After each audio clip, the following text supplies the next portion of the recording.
Hello বন্ধুরা, তো কেমন আছো তোমরা? আশা করছি সবাই ভালো আছো আর সুস্থ আছো। তো আমি একদমই ভালো নেই। সকাল সকালে এই বৃষ্টি নামতে শুরু করে দিয়েছে। আর এত বৃষ্টি হচ্ছে, কালকে ডাক্তার দেখাতে নিয়ে যাওয়ার ডেট। এরকমই যদি বৃষ্টি হয় তাহলে তো নিয়ে যাওয়া সম্ভব হবে না মনে হচ্ছে। কেননা বাবার শরীরটা আজকে প্রচণ্ড পরিমাণে খারাপ।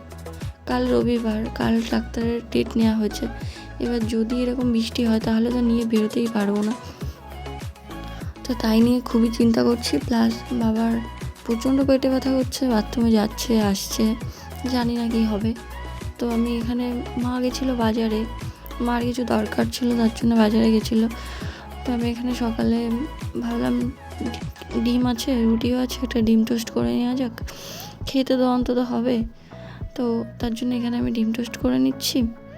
তারপরে মার যেসব বাসন কুসন ছিল সেগুলো গুছিয়ে নিচ্ছিলাম। আর বাবা মা দুজনেই যদি অসুস্থ হয়ে পড়ে না, সেটা যে কতটা খারাপ সেটা এখন বুঝতে পারছি। আমার বাবার প্রচণ্ড পরিমাণে শরীর খারাপ, প্লাস আমার মা একা হাতে সব কিছু পেরে উঠছে না। মারও মাঝে সাঝে প্রেশারটা হাই হয়ে যাচ্ছে। এবার চারিদিক ঠিকঠাক করতে হচ্ছে। প্রায় গত 1 মাস হয়ে গেছে আমি শ্বশুরবাড়ি যাই না, কেননা এইদিকে আমি ফেলে যেতে পারছি না, মানে কিছুক্ষণের জন্য যে যাবো এরকম আমি করতে পারছি না। তো এখানে সব বাসন কোসনগুলো মেজে নিয়েছিলাম আগেই, আর মা কিছু কিছু মেজে রেখেছিল, সেগুলো সব র্যাকে গুছিয়ে রেখে নিই। তারপরে ভাবলাম খাবো, আগে রান্নাঘরটা গুছিয়ে তো নিই। তো সব কিছু গুছিয়ে গাছিয়ে নিচ্ছি। আর আমি চাচ্ছি আমার বাবা একটু তাড়াতাড়ি সুস্থ হয়ে যাক, যাতে আমি মনটা ঠিক করে আনন্দে খুশিতে থাকতে চাই। কেন কে চাই বলো যে একটার পর একটা বিপদ এসেই যাচ্ছে। একটা মানুষের এত বিপদ কী করে আসতে পারে? ভগবান একটু তাকায়ও না, কেন যেরকম করছে কে জানে। আর আমি বলছিলাম রান্নাঘরের অবস্থা দেখো, রান্নাঘরের অবস্থা এরকম ছিল, তো সেটাকে আমি গুছিয়ে নিলাম খাওয়ার পরে।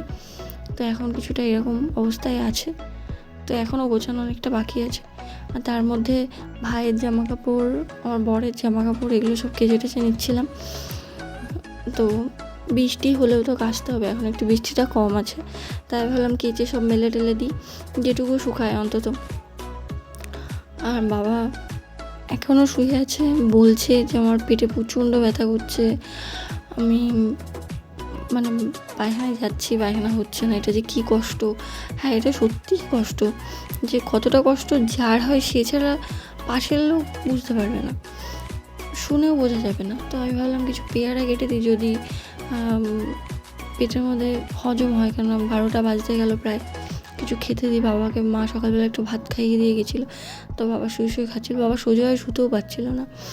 আর বাবার এখানে ওষুধগুলো সব ছড়ানো বড়ানো ছিল, তো মা গুছিয়ে রাখতে পারছে না, কেননা মা একদম সময় পাচ্ছে না। মা আগে বাবা দোকানে চলে যেত, ভাই দোকানে চলে যেত, মা সারাদিন ফাঁকা থাকতো, মা সব গোছাতো। এখন মার বাজার টাজার সব করতে হচ্ছে, প্লাস রান্না বান্না আমি কিছু কিছু হেল্প করি। আমার শরীরটা খুব একটা ভালো নেই, ঠান্ডা লেগেছিলো, জ্বর এসছে, এরকম অবস্থা হয়েছিল। তো তাও যেটুকু পারি সেটুকু করে দিই মাকে। তো এখানে সব গুছিয়ে গাছিয়ে রাখছি। আর ভাবলাম যে যদি পেটে ব্যথা নিতান্তই না কমে, যদি পেট ক্লিয়ার না হয়, তাহলে হাসপাতালে নিয়ে যেতে হবে। আর সত্যি কথা বলতে হাসপাতাল নিয়ে যেতে হয়েছিল, কেননা আমি ভিডিওটা এডিট করে ভয়েস ওভার দিচ্ছি, এর সাথে অন্য ভিডিও অ্যাড করেছি, এটা প্রায় 1 সপ্তাহ পর। কেননা বাবা প্রায় 1 সপ্তাহ না, শনি রবি সোম মঙ্গলবার পর্যন্ত হসপিটালে ছিল। মঙ্গলবার দিন বাবাকে ছুটি করিয়ে হসপিটাল থেকে আনা হয়েছে। তো এখনও শরীরটা পুরোপুরি সুস্থ না। আমাদের নেফ্রোলজিস্ট দেখানোর কথা হয়েছে, নেফ্রোলজিস্টের জন্যে ডাক্তার বুক করা হয়েছে, সেটা সামনের শনিবার মানে 7 তারিখে। তো সেখানে নিয়ে যাওয়ার আগে আমি সবার কাছে একটা কথাই বলতে চাই, সবাই একটু প্লিজ প্রে করো যে আমার বাবা, ভগবান যেন একটু আমার বাবাকে তাড়াতাড়ি সুস্থ করে দেয়। আমরাও চাই আগের মতন যেমন আমরা থাকতাম, সংসারেও টাকা পয়সা দরকার নেই, সুখ শান্তি ছিল, সেরকমই চাই। আর তারপর মা চলে এসেছিলো, মাকে যেগুলো আনতে বলেছিলাম সেগুলো মা ওই আমার বডি ওয়াশ এসব ফুরিয়ে টুরিয়ে গেছিলো, সেগুলো সব নিয়ে আসলো। আর হলুদ তেল টেল এসব ছিল না। আর ভাবছিলাম পায়খানা হচ্ছে না, পেঁপে খাওয়ালে হয়তো পায়খানা হতে পারে। তো এখানে পাকা পেঁপে নিয়ে এসেছিলো আর একটা ড্রাগন ফ্রুটস নিয়ে এসেছিলো মা। বলছিল ড্রাগন ফ্রুটস বাজারে উঠছে, আর একটা বাতাবি লেবু নিয়ে এসেছিলো, যে বাতাবি লেবু খেলে মুখে রুচি আসবে তাই। তো চলো চান টান করে আসি। তো চান টান করে চলে এসেছি। এখানে মা আমাকে আমার জন্য ভাত মেখে দিচ্ছিলো আর বাবা এখানে শুয়েছিল। এটা হচ্ছে হসপিটাল থেকে আসার পরে তোমাদের দেখাচ্ছি। হসপিটাল যাওয়ার আগে তো দেখেছিলাম বাবার অবস্থাটা কীরকম ছিল, আর মানে প্রচণ্ড গরম পড়েছিল। বাবার প্রেশারটা লো ছিল, এখন প্রেশারটা হাই হয়ে গেছে, তার জন্য নিচে বিছানা করে আমি শুয়েছিল। আর রাতে আমি এখানে করেছিলাম পনির পরোটা, কারণ বাবা এখন একটু সুস্থ হয়েছে, একটু খাওয়া দাওয়াটা ভাবলাম ঠিকঠাক করতে হবে। আমার ভাই এর প্রচণ্ড ছোটাছুটি হচ্ছে, একা একা ব্যবসা সামলাতে হচ্ছে, তো ভাবলাম একটু ভালো কিছু বানিয়ে দিই যাতে ও খেতে পারবে। আর আজকে বানিয়েছিলাম ভাপা সন্দেশ। ভাবলাম জিনিসগুলো নষ্ট হয়ে যাচ্ছে, ফেলে দিতে হবে, টাকা নষ্ট করে লাভ নেই এখন, তাই ভাপা সন্দেশটা বানিয়েছিলাম। আর এখানে হচ্ছে কী করে ইনসুলিনের মানে আমি পেইন ইনসুলিন দিই, কী করে পেইন ইনসুলিন সিরিঞ্জ লাগাতে হয় যে তোমার ইনসুলিন দেওয়ার জন্য, আমি সেটাই এখানে দেখাচ্ছিলাম। এটা ভালো করে ফোকাস হয়নি। তোমরা যদি এই ভিডিওটা মানে কী করে ইনসুলিন দিতে হয় বা দেওয়া হয় সেটা আমি তোমাদের একটা ভিডিও বানিয়ে দেখাবো। তো তোমরা যদি কেউ দেখতে চাও সেটা কমেন্টে জানিও। আর এমনিও আমি একটা ভিডিও বানিয়ে তোমাদের দেখাবো।